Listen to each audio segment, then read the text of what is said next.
السلام علیکم ورحمۃ اللہ وبرکاتہ۔ امید ہے کہ آپ سبھی حضرات خیر و عافیت سے ہوں گے۔ آپ سبھی حضرات کا ایک مرتبہ پھر اپنے اس پیارے سے YouTube channel Islamic centre by مولانا طارق میں استقبال ہے۔ ناظرین، آج کی اس ویڈیو میں ہم آپ صلی اللہ علیہ وسلم کی چند احادیث پر روشنی ڈالیں گے،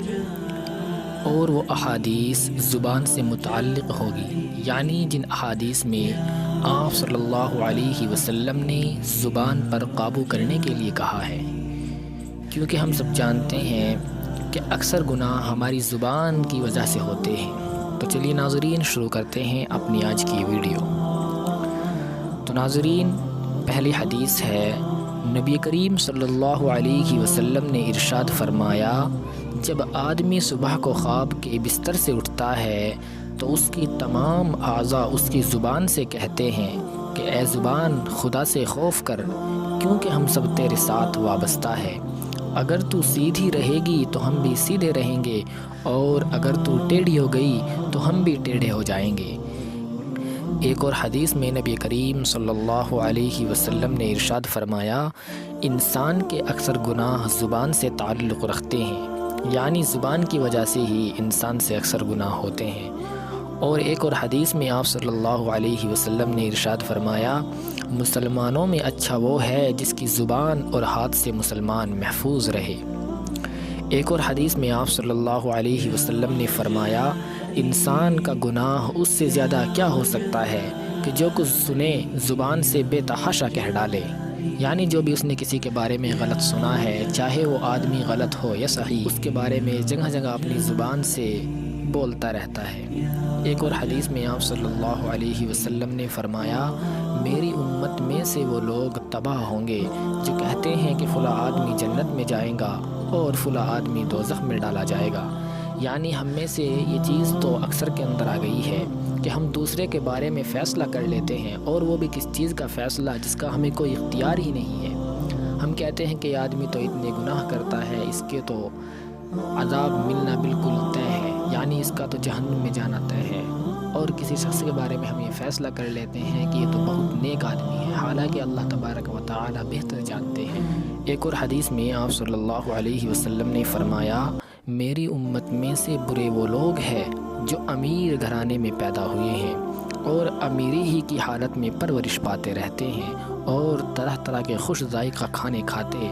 رنگ رنگ پوشاکیں پہنتے، اور طرح طرح کے جانوروں پر سوار ہوتے ہیں، اور چرب زبانی کے ساتھ باتیں کرتے ہیں، یعنی اپنی زبان میں تکبر کا دکھاوا کرتے ہیں۔ نبی کریم صلی اللہ علیہ وسلم نے ایک اور حدیث میں فرمایا، مسلمانوں، اس سے بڑھ کر گناہ کون سا ہوگا کہ تم آپس میں جھگڑے اور تکرار کرتے رہو، یعنی اس میں بھی زبان ہی کا گناہ ہے۔ آدمی جب کسی سے لڑتا ہے، جھگڑتا ہے، تو وہ زبان سے اس کو گالیاں دیتا ہے اور طرح طرح کی باتیں کرتا ہے۔ ایک اور حدیث میں آپ صلی اللہ علیہ وسلم نے فرمایا، آدمیوں میں سب سے برے قیامت کے دن وہ لوگ ہوں گے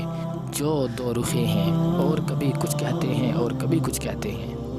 یعنی کبھی کسی کے بارے میں اپنی زبان سے کچھ کہہ ڈالتے ہیں اور کبھی کچھ کہہ ڈالتے ہیں، کبھی اس کے بارے میں اچھا کہتے ہیں اگر اس کے سامنے آ جاتے ہیں، تو اگر اس سے دور ہوتے ہیں دوسروں کے سامنے اس کی برائی کرتے رہتے ہیں۔ ایک اور حدیث میں آپ صلی اللہ علیہ وسلم نے فرمایا، خدا اونچی آواز سے بولنے والے کو پسند نہیں کرتا، بلکہ پست آواز سے بولنے والے کو پسند کرتا ہے، یعنی اللہ تبارک و تعالی بھی ہم سے چاہتے ہیں کہ ہم نرمی کے ساتھ باتیں کریں۔ اور ایک اور حدیث میں آپ صلی اللہ علیہ وسلم نے ارشاد فرمایا، مسلمانوں، جو بات میں بیان کروں اس کو سیکھ لیا کرو، اور جو بات بیان نہ کروں اس کو نہ پوچھا کرو، کیونکہ تم میں سے پہلے بہت سے لوگ اسی سبب ہلاک ہوئے ہیں کہ وہ پیغمبروں سے بہت سے سوال کیا کرتے تھے۔ یعنی ہم میں سے اکثر افراد دیکھنے کو ملتے ہیں کہ وہ طرح طرح کے سوال کرتے ہیں جو بیجا سوال ہے، جن کا کوئی بھی نتیجہ یا کوئی بھی اچھا حل نہیں نکلتا ہے۔ تو ہم کو چاہیے کہ ہم زیادہ زبان درازی نہ کریں، بلکہ اپنی زبان کو جہاں تک ہو سکے خاموش رکھیں، اور اگر ہم اپنی زبان سے کوئی بھی بات بول رہے ہیں تو بولنے سے پہلے یہ سوچ لیا جائے کہ میں بول کیا رہا ہوں۔ دعا کیجیے کہ اللہ تبارک و تعالی ہم کو ان احادیث پر عمل کرنے کی توفیق نصیب فرمائے، اور ہم کو اپنی زبان کو قابو میں رکھنے والا بنائیں۔ تو ناظرین، آج کی ویڈیو آپ کو کیسی لگی کمنٹ سیکشن میں ضرور بتائیے گا، اور ایسی ہی مزید ویڈیوز کے لیے ہمارے چینل کو سبسکرائب کرنا نہ بھولیے گا۔ السلام علیکم ورحمۃ اللہ وبرکاتہ۔